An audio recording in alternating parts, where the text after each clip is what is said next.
그들은 전쟁을 전쟁술이라고 불렀다. 일종의 전략 게임이었다. 어떤 이동은 탁월한 판단이라 평가했다. 이를테면 프랑스 전투는 그의 가장 위대한 승리가 되었다. 어떤 이동은 잔인한 폭력을 수반했다. 세계에서 가장 견고한 요새인 크림 반도와 세바스토폴의 정복이 그 예다. 히틀러에게는 가장 뛰어난 장군으로 연합국에겐 가장 위험한 적수로 통했다. 프러시안 육군 원수인 그는 임무에 충실하며 분별력 있고 순종적이었다. 왜 범죄와 맞서 싸웠을까? 왜 끝까지 순종했을까? 사실 히틀러를 옆에서 도와주면서 많은 전투를 승리로 이끌 만한 다른 최고 사령관이 마땅히 없었습니다. 만슈타인처럼 전선에서 그렇게 많은 해결책을 찾아낸 사람도 없을 겁니다. 늘 논쟁이 벌어졌다. 상황판 위에서 두 사람의 의견은 판이했다. 지휘관은 주어진 권한에 따라, 전략가는 전쟁의 다양성에 비추어 행동했다. 그에게 있어 히틀러는 1차 대전에 참전했지만 경험이 부족하고 고집만 센 상병이었어요. 히틀러는 자신이 굉장히 능력 있고 지식이 풍부하다고 자만했으니까요. 그러니 만슈타인은 그가 독일 군대 운명을 손에 쥐고 있다는 생각을 하면 눈앞이 아찔했던 겁니다. 만슈타인은 히틀러의 전쟁을 막거나 연기시키는 것이 독일을 위한 길이라 생각했다. 전쟁 범죄를 반대했다. 만슈타인은 전쟁에 패배할 거라는 사실과 전선과 후방에서 수많은 전쟁 범죄가 자행되고 있다는 걸 충분히 알 수 있었을 거라고 봅니다. 그는 누군가가 그 상황을 바꿀 준비를 해야 한다는 걸 알았어요. 만일 그게 죽음을 초래한다고 해도 반드시 해야 될 일이었죠. 만슈타인은 결코 준비하지 않았다. 히틀러에 대한 복종이 어떤 저항 행위도 용납하지 않은 것이다. 만슈타인은 나치스당에 당원으로 입당한 적이 절대로 없었습니다. 히틀러와 만슈타인 두 사람 사이에는 서로 타협할 수 없는 어떤 차이가 있었거든요. 하지만 만슈타인은 자신의 임무에 충실해야 한다는 교육을 받은 사람이었습니다. 아마도 여러분은 그를 실패자라고 비난하거나 그의 행동을 역사적인 맥락에서 전통에 따른 결과라고 볼 수도 있을 겁니다. 하지만 그는 천년의 역사를 자랑하는 제국의 관습과 사고방식에 따라 양성된 장군의 세대에 속한다고 보는 게 더 정확합니다. 에리 폰 레빈스키는 어렸을 때부터 군인이 되고 싶어 했다. 군인이 체질에 맞다고 말할 정도였다. 그는 폰 만슈타인에게 입양된 후 러시아 장교들 속에서 자랐다. 조상들처럼 제국과 조국을 위해 충성을 바치길 원했다. 군인으로서의 인생은 베를린 리흐테팔드의 사관학교에서 시작됐다. 학교의 기본 훈련 방침은 복종, 동료의 임무였다. 사관생도 만슈타인은 빌헬름 황태자의 결혼식에도 참석했다. 그는 러시아 황제의 시중을 들었다. 후에 러시아의 황제가 전쟁을 일으킴으로써 적국이 됐다. 만슈타인 중위는 훈련을 중단해야 했다. 드디어 전선으로 가게 됐다. 유능한 참모 장교인 그는 치열한 전투에서 부상을 입고 패배의 잔을 마셔야 했다. 그러나 운 좋게 살아났다. 공화국은 만슈타인에게 혼돈을 의미했다. 그는 신독일군의 열성적이었다. 민주정치를 경멸하고 아직은 스스로를 비정치적이라 생각하며 새로운 군대를 꿈꾸는 10만 명 중에 한 명이었다. 그 당시 군인들은 거의 신독일군에 가입했어요. 저 같은 경우에는 1926년에 신독일군에 가입하게 됐죠. 우린 비정치적이어야 한다는 조건을 흔쾌히 받아들이고 투표권도 과감하게 포기했습니다. 그들은 우리에게 비정치적이어야 한다고 가르쳤어요. 제 개인적으로 봤을 때 이것이 실수가 아니었나 생각됩니다. 자기 기만이었다. 정치를 거부하는 것 또한 정치 참여의 일종이었다. 만슈타인은 제국 의회에 당파 싸움을 엮였다고 말했다. 아버지는 열성적인 민주주의자는 아니었습니다.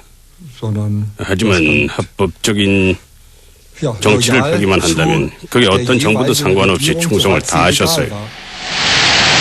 새 정부는 원칙상으로는 합법적이었다. 게다가 만슈타인처럼 민주주의를 반대했다. Sie haben vernichtet, was sie vernichten konnten. In 14-jähriger Arbeit, in der sie von niemandem gestört worden sind.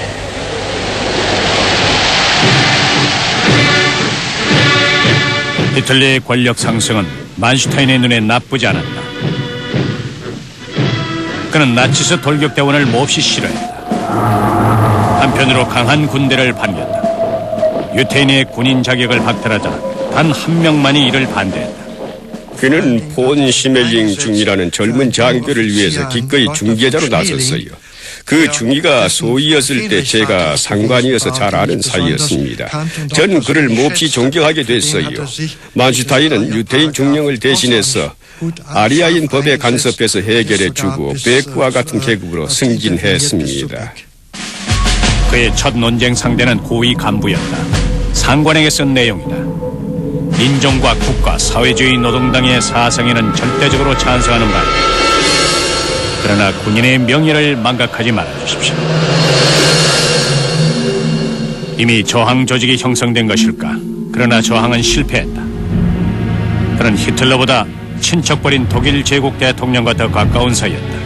그러나 힌덴부르크가 죽자 전직 상병은 독재자가 됐다. 돌격대의 무력을 앞세워 권력을 장악했다. 군대는 그에게 개인적인 충성을 맹세했다. 만슈타인은 한때 황제에게 그랬던 총통에게 무조건적인 충성을 맹세했다. 성공을 위해서기도 했다. 히틀러에겐 전쟁 전문가가 필요했다. 특히 만슈타인과 같은 명석한 전략가가 필요했다. 처음엔 제군비를 진척하는 임무였다. 소장인 그는 장교들 사이에서 그리 유명하지 않았다. 그러나 자신의 지식을 믿었고 대개는 옳았다. 장래가 유망하며 야심가인 그는 제2의 몰트케였다. 그는 베를린에서 대저택과 자가용을 끄는 황금빛 미래가 보장된 유망한 참모 총장이 된 자신의 모습을 꿈꾸었다. 단 한 가지 추문이 그의 급상승을 가로막았다. 육군 총사령관 베르너 폰 프리츠가 동성애자라는 거짓 고소를 당한 뒤 해임됐다. 그의 가장 절친한 동료는 에리 폰 만슈타인이었다. 우상의 추락은 그에게 충격이었다.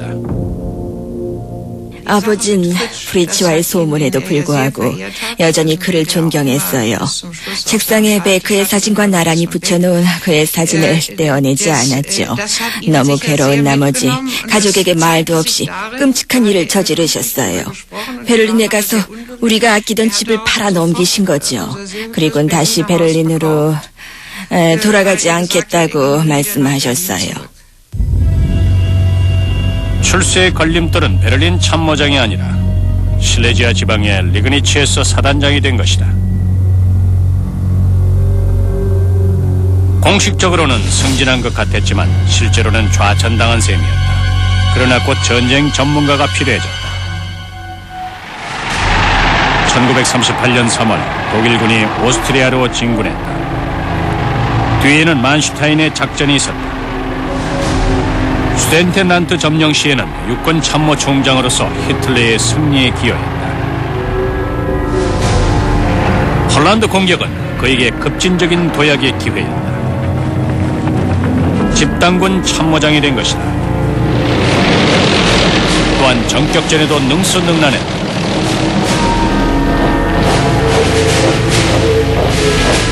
바르샤베에서 승리 행진을 하는 동안 그는 히틀러 앞에 서 있었다.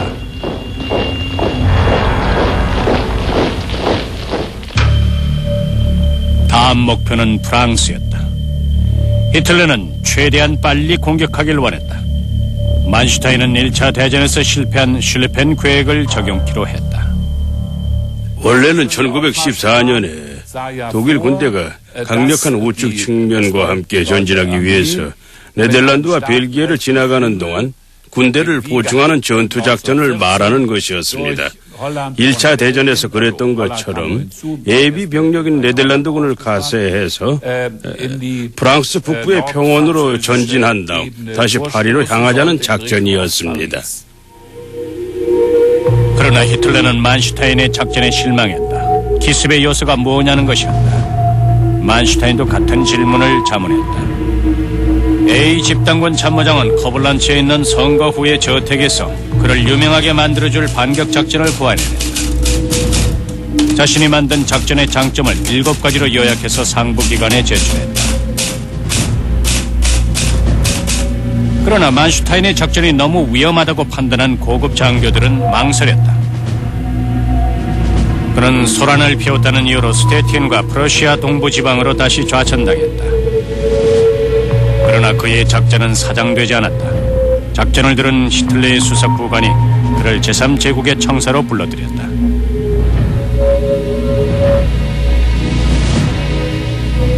(1940년 2월 17일) 만슈타인은 히틀러에게 프랑스를 속여서 점령하는 방법을 설명했다. 적국의 A 집단군의 강력한 전차부대가 나타나리라고는 상상도 못할 아르덴 구름지대를 통과해 급습을 감행한다.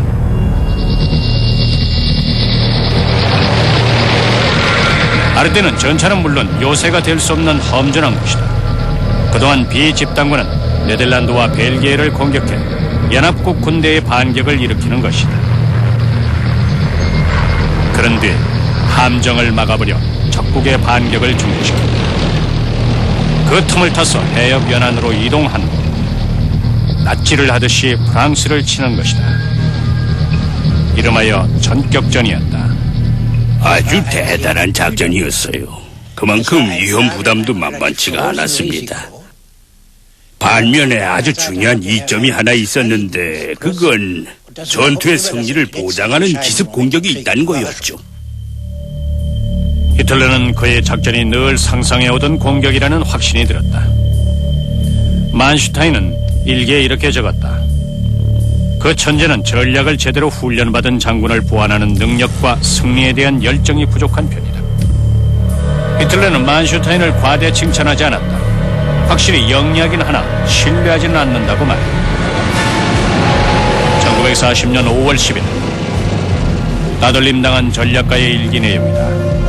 서부 전선에서 공격이 시작됐지만 나는 집안에 앉아있다.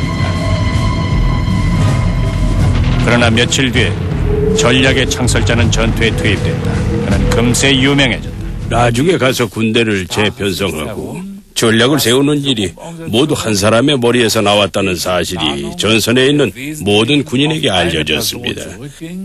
그가 집단군의 참모장이 됐다는 소문도 쫙 퍼졌어요. 만슈타인이라고요. 전차부대는 무저항으로 프랑스 연안으로 전진했다.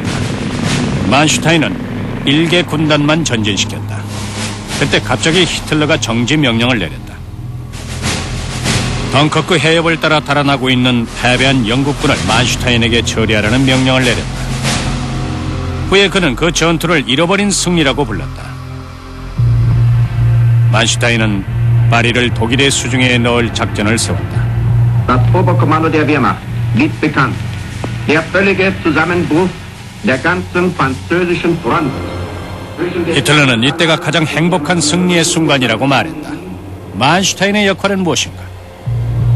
히틀러는 말했다.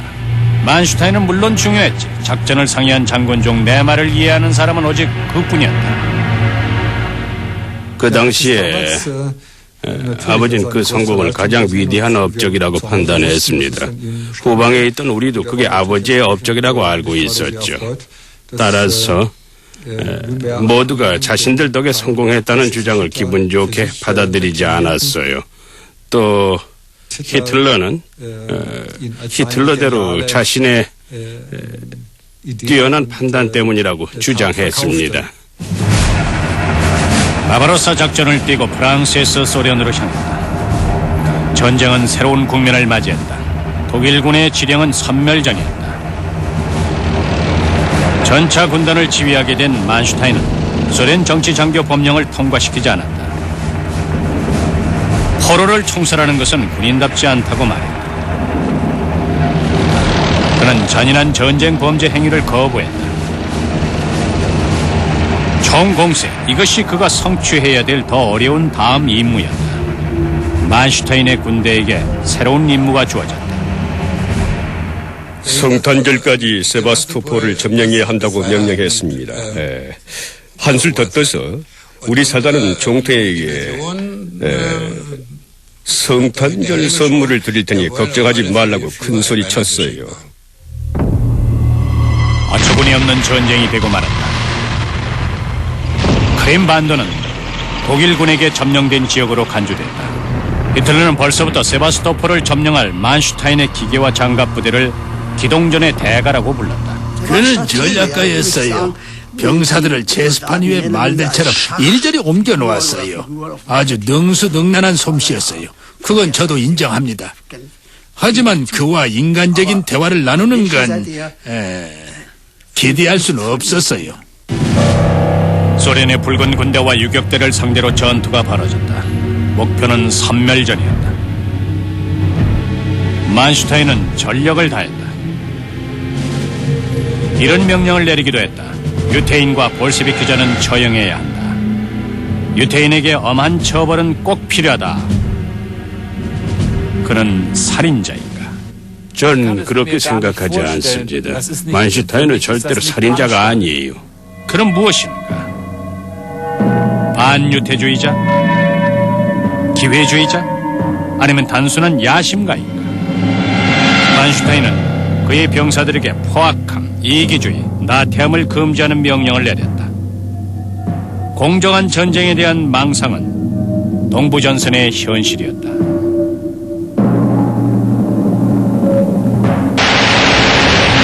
(41년 12월) 히틀러의 성탄절 선물인 세바스토폴을 공격했다. 만슈타인은 11일 이내에 요새를 함락할 작정이었지만 첫 공격은 실패했다. 전투가 끝난 뒤 우리 대대원은 24명으로 줄었습니다. 장교는 한 명도 남지 않았죠. 병장도 모두 죽어서 할 수 없이 상병이 대대를 이끌었습니다. 여전히 공격하라는 명령이 떨어졌어요. 그 시체 더미들을 생각하면은 정말이지, 다시 말하자면 그건 범죄 행위였어요. 크림 반도는 전쟁과 잔인한 살인의 무대였다. 후방에 있던 특수살인부대는 전쟁이 시작한 이후로 유태인, 공산주의자, 집시 등 총 9만 명을 살해했지만 만슈타인은 인정하지 않았다. Von den Aufgaben der Einsatzgruppen wusste ich nur, dass sie zur Vorbereitung der politischen Verwaltung, also zu einer politischen Überprüfung der Bevölkerung der besetzten Gebiete im Osten vorgesehen waren und dass sie nach Sonderanweisungen und unter Verantwortung von Himmler arbeiteten. 어디 그뿐인가? 만슈타인의 사령부로 가던 한 대위는 특수살인부대의 만행을 목격했다. 그건 범죄 행위였다. 이미 시체가 산더미처럼 쌓여있는 상태였어요. 포로들을 향해 일제 사격을 가해서 그들을 뒤로 넘어뜨렸고, 그래도 살아있는 사람들은 머리에 권총을 쏘아서 죽이는 걸 보았습니다. 간단히 말해서 그건 집단살인이었어요. 유른베르크 재판에서 만슈타인의 변호사에게 답하는 장면이다. Haben Sie nie eine Meldung über Judenerschießungen bekommen? Ich habe keine Meldung über eine Judenerschießung bekommen. 제가 직접 그에게 유태인을 총살하는 내용의 보고서를 올리고 유태인 총살을 막을 수 있는 방법을 적용시켜야 할지 물었다면 더 빨리 깨달으실지도 모르죠. 하지만 그렇지 못했어요. 그가 보고받는 일을 교묘하게 피했기 때문이죠. 자신의 군대 전체 내에서 부하들이 유태인을 총살해도 못 본 척하고 넘어가는 일이 많았어요. 그리고 우리가 후방의 점령 지역에서 유태인을 총살하고 있다는 얘기를 할 때마다 자신의 군대가 점령한 지역이 아니라고 잡아댔어요. 그의 관심은 온통 다른 데가 있었거든요. 오직 전선에만 관심이 있던 그는 총살을 금지시킨 일을 비밀에 붙였다. 이 일은 어디 가서든 언급하지 말 것을 명령한다. 이 명령을 내리는 이유는 총사령관에게 복종하겠다는 내 맹세에 대한 의무 때문이다라고 했어요. 한마디로 책임을 떠안고 싶지 않다는 말이었죠. 42년 5월 두 번째 세바스토폴 공격이 앞서 레일 위에 설치된 대포 도라가 요새를 약화시켰다.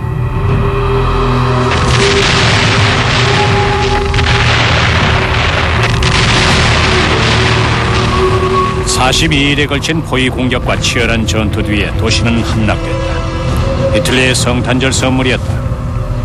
그 대가로 군인 10,000명이 희생됐다.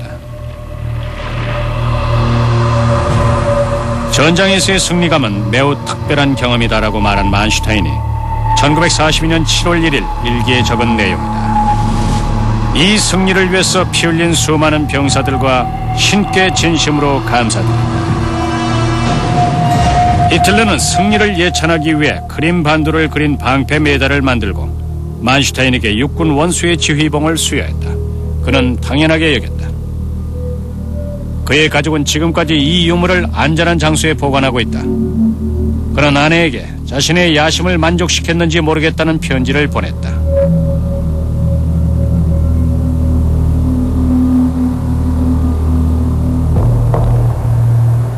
총통사령부에서 축하를 받았다.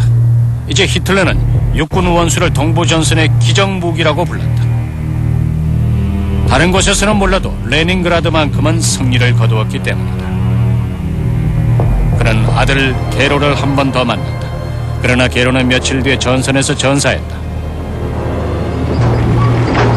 슬퍼할 겨를이 없었다. 히틀러는 그를 스탈린그라드에서 포위 위기에 빠진 제6군에게 급파했다. 전략가가 가능한 많은 군인을 구조하기를 기대했다. 그의 병력은 얼마 안 됐지만 낙관적이었다. 제6군 군인들은 그에게 희망을 걸었다. 만슈타인은 그들에게 모든 방법을 동원해서 구해주겠다는 메시지를 보냈다. 만슈타인은 세바스토폴을 함락하고 프랑스 군대를 무찌른 다음에 히틀러의 총애를 얻고 싶어 했어요. 자신에게 자유가 주어졌다고 생각했죠. 군대 지휘권을 얻고 싶던 소망도 이미 이루어진 상태였으니까요. 히틀러가 자신을 전략가로 인정해 주니까 히틀러보다 자신의 능력을 더 믿었어요.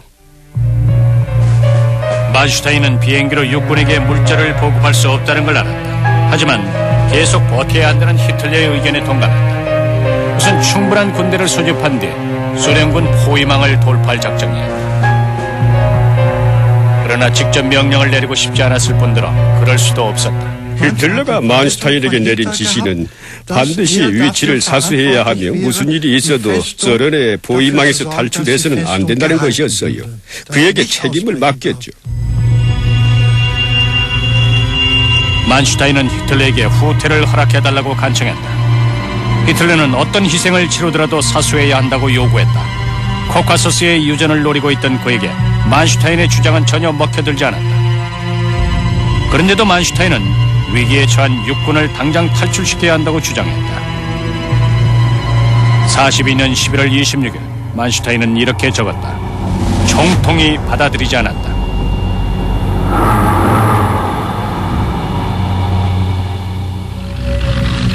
마지막 희망인 구출 작전이 남아있었다.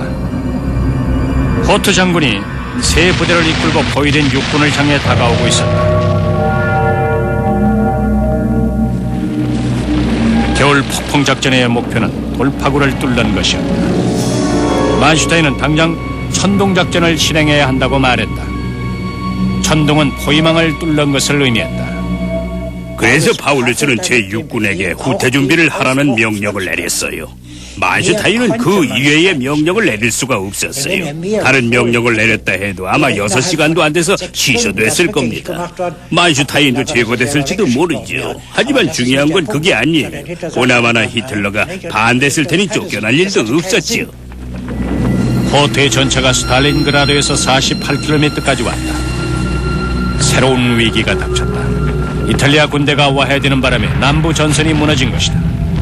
만슈타인은 그 간격을 메꾸기 위해서 공격을 중단해야 했다.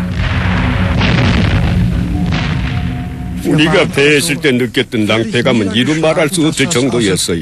실패에 대한 분노와 반감은 차츰 지휘력과 전략 능력이 부족한 히틀러를 향한 불신감으로 바뀌기 시작했습니다.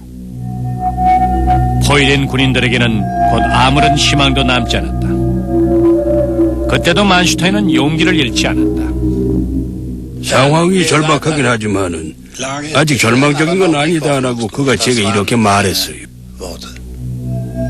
그때가 1월 3일이었다. 비스마르크 장교는 비행기로 포위된 육군에게 날아갔다.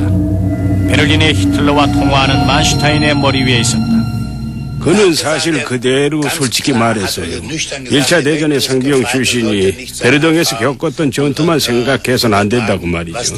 소련에서 추운 겨울을 버티는 군인들이 훨씬 비참하며 인간의 한계에 도달할 정도라고 했어요. 소련군과 항복이 아닌 팽팽히 맞설 것을 요구하자 육군 대위는 만슈타인에게 그들의 비극을 설명했다. 제 설명이 끝나자 그가 말했어요. 베어흐르 총통을 만나게 되면 지금처럼 똑같이 말하게 아마 감동하실 걸세라고요. 전 정말 그가 감동할지 의심스럽다고 대답했어요. 만슈타인은 제6군을 위해 최선을 다했다고 생각하지만 그들은 그렇게 받아들이지 않았다. 그의 단점은 히틀러에게 좀 더 강하게 자신의 주장을 내세우지 못한다는 거였어요. 물론 사임이나 사형 선고를 받을 수도 있겠죠.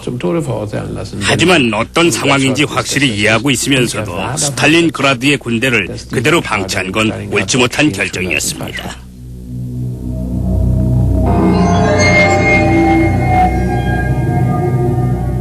그가 대표로 사용을 당할 수도 있었겠지만 어쨌든 만슈타인 자신이 육군 원수니까 책임지는 게 마땅하죠. 스탈린그라드에 간 30만 명 중 고작 6천 명이 포로로 잡힌 채 돌아왔습니다.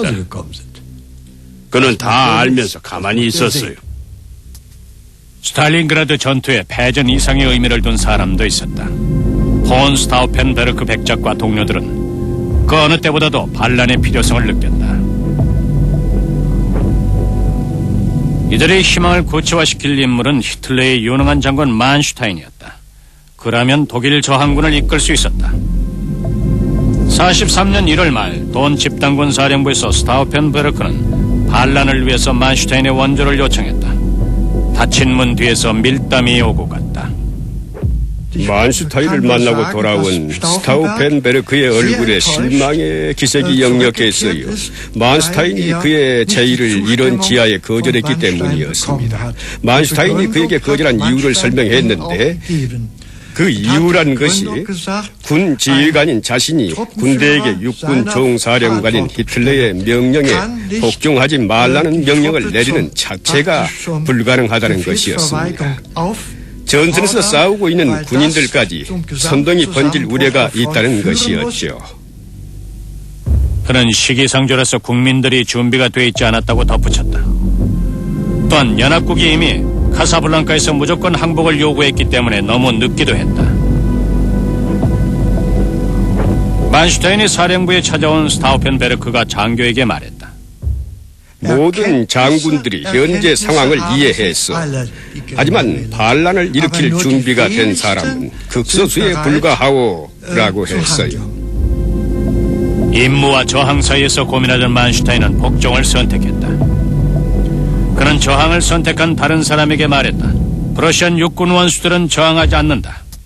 프러시안 육군 원수들은 군인의 반란에 대비해야만 했습니다. 그렇지 않으면 대부대 지휘관으로 남아야 했으니까요. 어떻게 해야 했냐고요? 그가 어떻게 해야 되는지를 말할 수 있는 사람은 아무도 없었어요. 과연 그가 군대를 돌려서 베를린으로 행군을 해야 했을까요? 스스로를 유용한 사람으로 만들어야 했죠. 히틀러에게 권총을 들이댈 필요는 없었어요. 반란 현장에 있을 필요도 없었죠. 하지만 그들의 옆에 있다는 걸 보여줘야 했어요. 스탈린그라드 이후에 만슈타인의 군대는 선멸전에 맞서고 있었다. 도저히 막을 수 없을 것 같은 붉은 군대가 서부로 전진했다. 동부 전선은 붕괴됐을까? 그에겐 가장 힘든 시기였다. 그의 반격 작전의 승리를 예감한 히틀러는 직접 작전을 세우는 자리에 참석했다. 3일 동안 5번의 회의를 가졌다. 상황판 위에서 그들의 의견 충돌은 빈번하게 일어났다. 사사건건 의견이 맞질 않았어요. 만슈타인이 늘 후퇴를 강력하게 주장했기 때문이죠. 군인들을 구하고 전투에서 승리하려면 뒤로 빠졌다가 전진해야 한다고 주장했지만 받아들여지지 않았습니다. 히틀러는 걸핏하면은 그 얘기는 이제 그만하게라고 쏘아붙였어요. 만슈타인의 말을 중간에서 가로막기 일쑤였습니다. 히틀러는 후퇴를 반대했지만 만슈타인은 기동전을 펼 공간을 원했다. 아버지의 가장 큰 실수는 히틀러의 선천적인 성격을 이해하려는 노력은 하지 않고 문제를 해결하려고 한 점이었어요. 그의 성격을 이해하기는커녕 히틀러를 설득시키려면 매일 쓸데없는 언쟁으로 아주 오랜 시간을 낭비해야 한다고 생각했습니다. 아버지 자신의 확신만 강하다면 언젠가는 히틀러도 자신을 받아들일 거라고 믿었어요. 그게 아버지의 가장 큰 실수였어요. 자신의 야심대로만 한다면 승리할 수 있는 전쟁을 총통이 끼어들어서 점차 망치고 있다는 걸 깨달았다. 만슈타인은 점령지로 후퇴해서 적을 유인한 뒤 측면을 공격할 계획을 세웠지만 역시 히틀러가 반대했다. 만슈타인은 자신의 사령부에서 30 내지 40km 밖으로 다가온 소련 전차들을 재빨리 공격했어요. 그때 그 작전을 펼칠 시간이 충분히 있었어요. 며칠이나 몇 주, 그 이상은 저도 확신할 수 없지만 아무튼 히틀러는 그때 아무 말도 하지 않았어요. 그때가 만슈타인이 마음대로 할 수 있는 유일한 기회였죠. 승리를 확신한 스탈린 군대가 진격했지만 만슈타인의 함정에 빠졌다. 체스 게임에서 왕을 지키듯이 군대를 이동시켜 반격했다. 스탈린그라드 뒤에 동부 전선을 세우는 것이 만슈타인에게는 가장 큰 성취였다.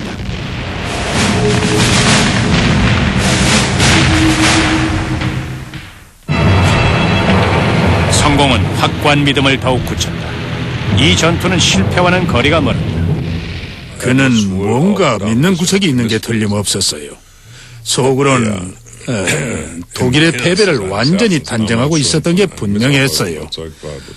하지만 다른 사람들과 마찬가지로 전 패배를 정말로 인정하고 싶지 않았어요. 그가 보여준 태도는 적절한 시기에 나서서 한 번씩 중재하고 결정을 내려주면 된다는 식이었어요.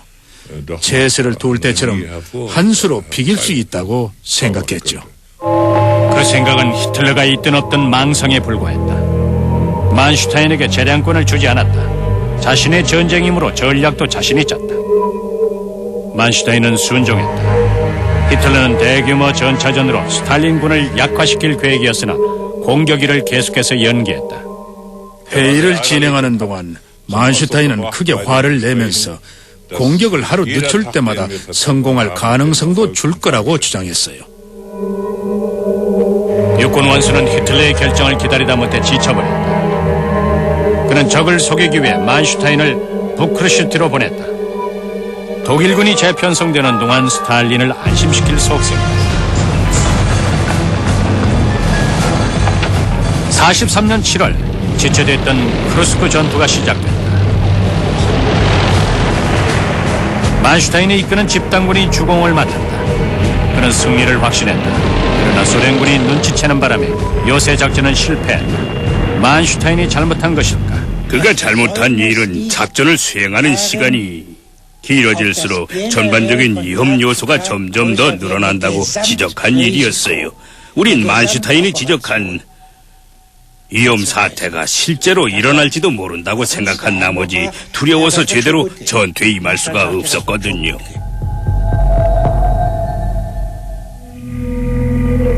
실패에도 낙관했다. 패배는 기정사실화됐다. 그러나 만슈타인은 막다른 수를 기다리고 있었다. 히틀러가 자신과 같은 전문가에게 동부전선의 지휘권을 넘겨줄 거라 믿는 만슈타인을 엄밀한 몽상가라고 불렀다. 그는 클루게의 도움으로 히틀러를 설득시키려 했다. 그들이 뭐라고 말을 꺼내지도 않았는데 히틀러가 말했어요. 자네들이 나한테 원하는 게 무엇인지 정확히 알고 있지만 난 그런 얘기는 하지 않을 걸세. 육군 원수, 자네 집단군 상황을 설명해보지. 위태로운 상황이었다. 동부전선 전체가 후퇴했다.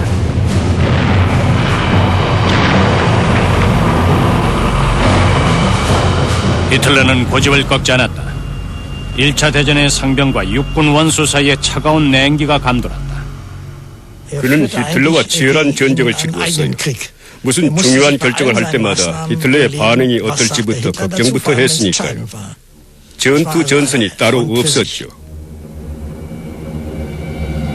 히틀러는 엄청난 손실에 대해서는 신경 쓰지 않았다. 만슈타인은 문을 꽝 닫고 이렇게 말하곤 했어요. 세상에 바보 같으니. 물론 히틀러가 주먹으로 책상을 세게 두드리는 것도 여러 번 보았습니다. 이렇게 해야 된다니까라고 소리치면서요. 그리고는 자신이 원하는 것을 반복해서 말했는데 사실은 그렇게 될지 확신이 없었기 때문이었습니다. 하지만 그는 만슈타인이 프러시안 장교의 전통을 저버리지 않을 것을 잘 알고 있었죠. 만슈타인도 잘 알고 있었습니다. 결국 히틀러에게 복종할 거라고요. 만슈타인은 복종하는 위치에서 물러났고 알고 있던 범죄 사실을 은폐시켰다. 히틀러 반대파에 스스로 거리를 두었다. 패했다는 사실을 받아들이고 싶지 않았다. 전선에서 고전음악을 듣거나 체스와 카드 게임을 하며 시간을 보냈다. 그의 슬로건은 여전히 전쟁에 졌다고 생각했을 때 진 것이었다. 죽음은 계속된다. 히틀러는 장군들을 불신했다. 특히 말 많고 더 많은 자율권을 원하는 만슈타인은 눈에 가시였다. 타임지에 실린 사진이 그의 의혹을 부채질했다. 괴벨스는 만슈타인을 물러나야 될 원수라고 했다. 나치스가 아니므로 믿을 수 없다는 것이었다. 그러나 히틀러는 전략가 없이는 아무것도 할 수가 없었다. 44년 3월 언쟁이 불거졌다. 또 한 번 집단군이 포위된 것이었다. 이번에도 히틀러는 사수할 것을 명령했다. 만슈타인은 사임당할 위기에도 불구하고 후퇴를 주장했다. 히틀러는 마지막에서야 고집을 꺾었다. 군대는 가까스로 후퇴했다. 그의 마지막 잃어버린 승리였다. 6일 뒤 만슈타인은 히틀러의 호출 명령을 받았다. 그의 집단군은 그가 건강 회복을 핑계로 떠나라는 명령을 받게 될 것을 이미 알고 있었다. 44년 3월 31일 오버잘츠베르크 최종 명령이다. 히틀러는 승패가 끝까지 버티는 데 달렸다고 주장했다. 히틀러는 공격 작전을 펴는 동안 만슈타인의 뛰어난 전략적인 능력을 칭찬한 적도 많았어요. 하지만 늘 이런 말로 그의 기대를 꺾어 놓았어요. 서부 전선을 자네에게 맡길 수 없네. 육군 원수 모델에게 넘겨줄 생각이야. 그럼 만슈타인은 히틀러에게 이렇게 말했죠. 정통각하, 제게 자유차량권을 주시면 제 아들이 누워있는 땅을 지키기 위해서 제가 아는 모든 전략을 이용하겠습니다. 제발 제 말을 믿으시고 저에게 자유차량권을 맡겨주십시오. 히틀러는 여전히 만슈타인을 완전히 믿는 척하면서 나중에 다시 생각해보겠다고 약속했다. 하지만 결국 만슈타인은 해임당하고 말았다. 그가 할 임무는 더 이상 없었다. 히틀러가 후방에서 선멸 전쟁을 계속할 수 있도록 전선을 지키고 있는 동안 만슈타인은 히틀러에게 자신이 없으면 안 된다는 망상에 빠져 있었다. 전선이 붕괴됐을 때도 여전했다. 서부 전선에 이어서 동부 전선이 무너졌다. 그는 조센에 있는 육군 최고사령부로 달려가 전투에 참전하길 희망했다. 그러나 거절당했다. 끝내 육군 원수는 감옥에 수감됐다. 전범자가 된 것이다. 1949년 함부르크에서 만슈타인은 영국 육군 법정에선 마지막 장군이었다. 죄목은 폴란드와 소련에 대한 범죄 행위였다. 일말의 죄의식도 느끼지 않았고 자신의 운명보다 다른 것을 걱정했다. 그에게 있어 자신의 입장을 변호하는 일은 당연했어요. 물론 그래야 했겠지요. 그뿐만 아니라 확신하건대 만슈타인은 독일 군대의 명예를 위해서 변론했어요. 18년형을 선고받았다.